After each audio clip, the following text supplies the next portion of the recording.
الرحيم الحمد لله رب العالمين والصلاة والسلام على أشرف الأنبياء والمرسلين سيدنا مولانا أبي القاسم محمد وعلى أهل بيت الطيبين الطاهرين اللهم صل على محمد وآل محمد وعجل فرجه.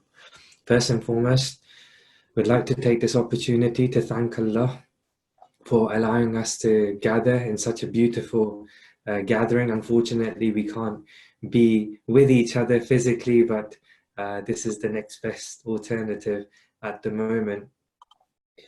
We pray that Allah accepts whatever is heard and whatever is said and helps us gain proximity towards himself, towards the Ahlul Bayt, and especially towards the Imam of our time by the right of Imam al-Rida alayhi salam. Secondly, I would just like to take this opportunity to say thank you to Jafri Youth, to say thank you to Brother On. I mean, I may have advised him here and there on something, but in reality, the inspiration that the hard work he puts in and what Jafri Youth do is what keeps me going. And I'd like to take this opportunity to thank Jafri Youth as a whole, and especially On for always being there as this light in South London, and continuing working through even the most difficult of times such as these, and now they belong to every country and every continent, I guess. So it's just it's the result of the hard work that they're all putting in, and inshallah we can keep on supporting them at the very least with our du'as and our love. And yeah, like especially listening to the recitations, I definitely know I do not deserve to be here. Absolutely beautiful recitations of the Quran, beautiful recitations of poetry. May Allah increase the tawfiqat of everyone that has been involved. I've been given this opportunity to share a few points with everyone. Unfortunately, I'm very bad at restricting myself from, not going over the time. I'll do my best to try and get through the main points as much as I can, inshallah. So please do bear with me. If we can all recite a salawat with our mics muted, and inshallah we can begin. Allahumma salli ala Muhammadin wa ala. So one of the ways you can make use of something properly and not just waste it is by knowing what it is in reality and understanding its value. For example, imagine there was a book in front of you and you did not know what that book was, right? You would place it anywhere you want and you would deal with it however you want, right? However, if you find out that this book is the Quran, you will begin to treat it differently. You will make sure it is kept in a respectable place. Your own behavior will change around it, and you will be more cautious of what you say and what you do in respect of that holy book, right? So because you now understand what it is and you know it has value, you don't just use it, or you don't just treat it like you would anything else, right? With no real importance, just meh, as they say, right? I feel a lot of the times I am not making use of my life and myself properly, maybe because I have not understood myself properly. Maybe because I've not understood my value. If I understood who I was, and if I understood what value I have, maybe I would not waste as much time. Maybe I would make use of myself in a better way, in a way that Allah would be happy with me, in a way that my parents would be happy with me, right? Remember, it's so important to remember that we are not just individuals, right? We are not just individuals. There's a whole history behind us. There's a whole journey behind us that has got us to where we are. It wasn't easy being a lover of the Ahlul Bayt. Look at all the sacrifices that have been made by the Ahlul Bayt themselves and then by their closest companions, simply because of the love they had for the Ahlul Bayt. Right? Why did they do all of that? So we can now sit here hold our head up high and call ourselves the lovers and followers of the Ahlul Bayt. This is our value, right? This is our worth. If we begin to understand and see that value, then why would we waste our time? Why would we waste our energy and other resources? We would always want to make sure that we make use of this whole history that is behind us and has come to us. And I'm not talking to the adults here. I'm talking to every single one of us. The value of all of our history is inherited by the babies that come, let alone you who are now, slightly older than just being babies. Remember, you can be a soldier of the Imam even if you're a 6-month-old Ali Asghar in Karbala, right? That's your value. We are the followers of the mercy to all of mankind. We're the followers of the leaders of the youth in paradise, Imam Hassan and Imam Hussein alayhim as-salam. We're the followers of the leader of all the women, Bibi Fatima az-Zahra salam alayha. You cannot be a follower of such personalities and be insignificant and not be important in this life or this world. As the followers of the Ahlul Bayt, you are supposed to leave a mark on the world just by the way you walk and talk and the way you live your life. The world should be turning around and saying, look, there is a follower of the Ahlul Bayt. Right? Most of you are young and you are at a very beautiful point in your life when you can choose and decide which path you want to take. Do you want to take the path of a true follower of the Ahlul Bayt who can make a dent in the universe and change the miserable state this world is in? Right? Do you want to be someone who not only learns how to fly themselves, but also gives other people the ability to fly too? Or do you want to be someone who's chained and imprisoned to this world in the pursuit of lowly animalistic desires like money, lust, and power, just for yourself? Right? If I want to be able to shine in this world, and also help others to shine too, there are some things I have to do. There are no shortcuts. You have to do these, right? We all have to do these. I'll mention one of those things, and then hopefully we can mention how we can go about trying to achieve that. And I will leave you be at that point.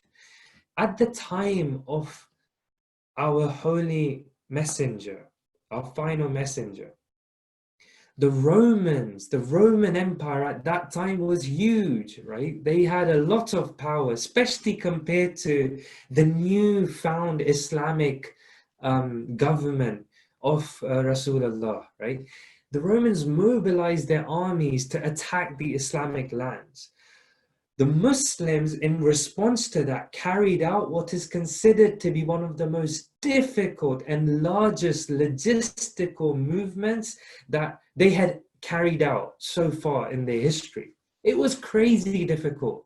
The maneuver saw them gather all of their resources and march through the desert, right? And this whole incident is known as the Expedition of Tabuk. Nothing like this had been done before. And just the maneuver, just moving the army through the desert from where they were to go and face the Romans, right? Just moving through that terrain was considered to be more difficult than the battles that they had fought before, right? They didn't even end up fighting in this. But this was considered to be more difficult than what they had done before. In fact, it was such a large show of force by the Muslims that the Romans backed down without even fighting them. And the Muslims are victorious, right? After facing such difficulties and hardships, they returned back to the Prophet.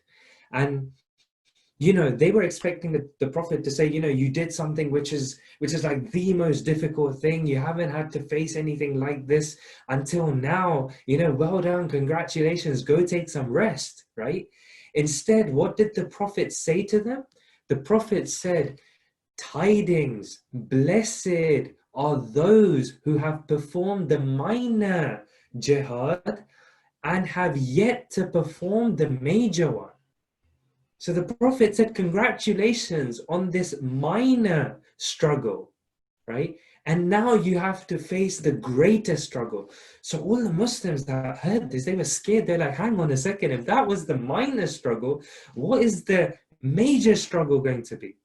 Right? And the Prophet responded, he said, the jihad of the nafs, that's the greatest struggle.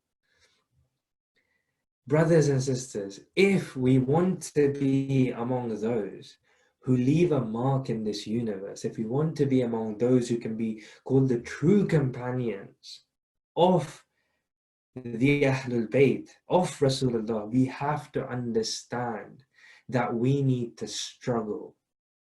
We cannot take life easily. We need to struggle.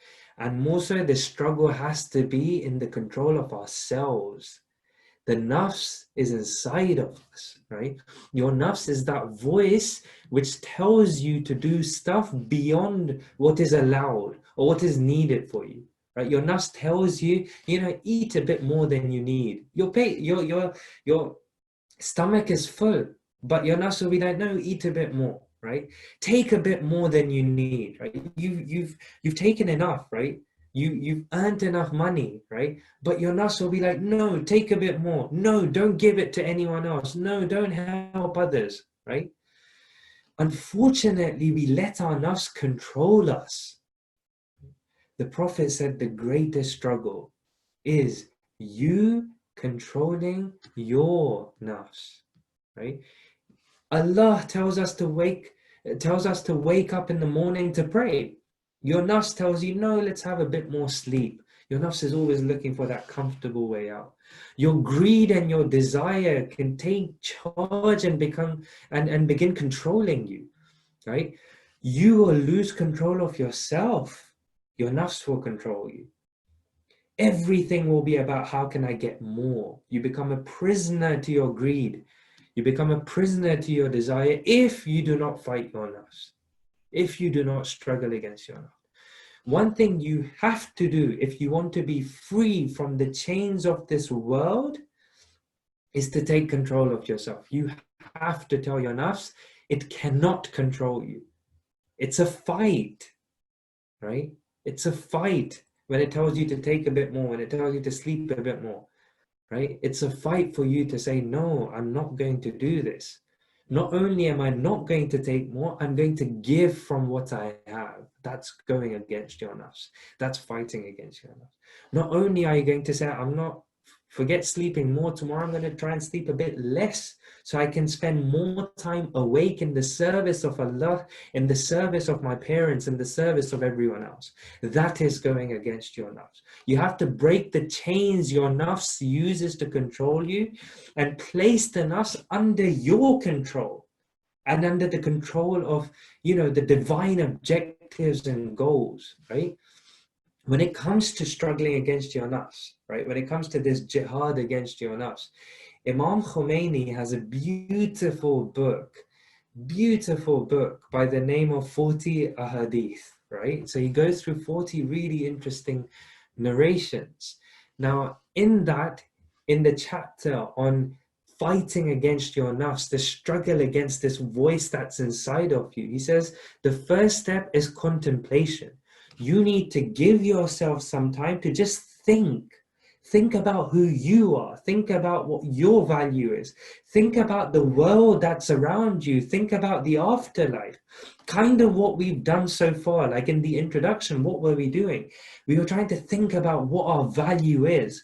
The more we think about this, the more we realize how our nafs has imprisoned us to being this small, when we were supposed to be huge, when we are supposed to be something so much bigger. So the first step is Just think about the world around you. Think about who you are. Think about where you came from. Think about where you're going to go. The second step he mentions is you need to have a strong will and determination. You have to realize, in order to fight against your nafs, right? Remember, fighting against your nafs is fighting against your lust. It's fighting against your desires. It's fighting against your greed. You have to have a strong will. You have to be determined. You have to be willing to take on the fight and to take on the struggle. It's not supposed to be easy. Shaheed Malcolm X said, if you are not willing to die for it, take the word freedom out of your dictionary. This is not just freedom in the wider social political context, but it also means the freedom from the chains that imprison us to our lowly animalistic desires and do not allow us to flourish, right? You have to be willing to sacrifice everything in order to come out victorious in this battle against your nafs, right? That will and determination to fight has to be there. You have to proactively find ways to fight against the greed for lust, the greed for power, the greed for wealth, the greed for position that exists inside of you, right? And that takes will and determination. That takes will and determination. There are many stories of so many role models that I can mention, from which we can take motivation, right? I had so many lined up, but I don't want to take too much of your time. So I'll mention one specific one because it's his birthday today. You all may have heard of an individual by the name of Shaheed Mohsin Hujaji, right? It's a blessing for us to be gathered on a day when when it is his birthday as well. Shaheed Hujaji, there's a very beautiful story about him in which he went to volunteer in a mosque in a place far away, right? And when he went there, he didn't just want to volunteer like, okay, how we just go there and kind of see what happens and kind of, plug ourselves in and see where we can help out, right? Rather, what did he do? He went there and he said that I want to help out, but I have conditions. I have two conditions. Number one condition is I want to work in a place where as few people see me as possible. I don't want people to see me working. And number two, the condition was I want to do those things which are difficult, right? I don't want the easy tasks. Give me things which are difficult, right? Look at how he's fighting against his nafs.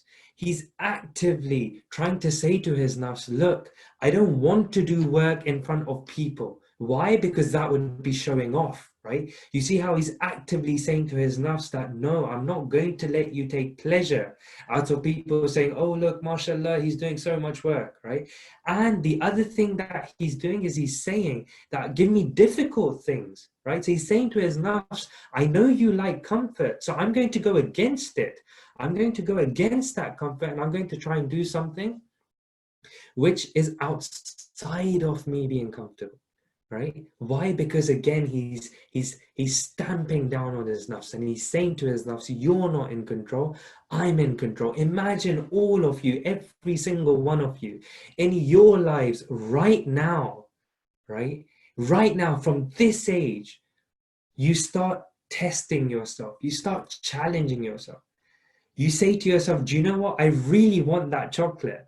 But rather than eat it right now, I'm going to leave it to the side for 5 minutes, right? Just for 5 minutes, I'm going to hold myself back. I know you're talking to your nafs, say, nafs, I know you want that chocolate, but I'm going to hold you back, right? Why? Why are we saying all of these things? Why are we saying all of these things? We're saying all of these things because if you want to make a change in your situation, if you want to make a change in whatever is around you, you cannot do it unless you are in control of the change inside of you. Take control of yourself right now. Being the youth, you're in a very good position. You're in a very good position to decide today that you're going to be someone who fights against their nafs. Why? Because you want to make a change in your surroundings. You want to show the people that the lovers of the Ahlul Bayt are those people who not only can have complete control over themselves, but they are those who can start to control their surroundings. They can start to have an effect and making change on their surroundings. There's a lot of other points that I wanted to mention. There's a lot of other stories I wanted to mention, but unfortunately my time is up. Thank you again for this opportunity from all of you. I pray that the 76 participants in this call make up the 313 that the Imam is waiting for. Each and every one of you has the potential to be there. It's a decision you have to make, and right now is the time to make it, not tomorrow, not the day after, inshallah, right now. Please forgive me for taking so much of your time. You all have inspired me with your recitations, with the hard work that Jafri Youth is doing, with what Brother On has said. Please remember us in your du'as. We will try to remember each and every one of you in our du'as as well. Fi amanillah from my side.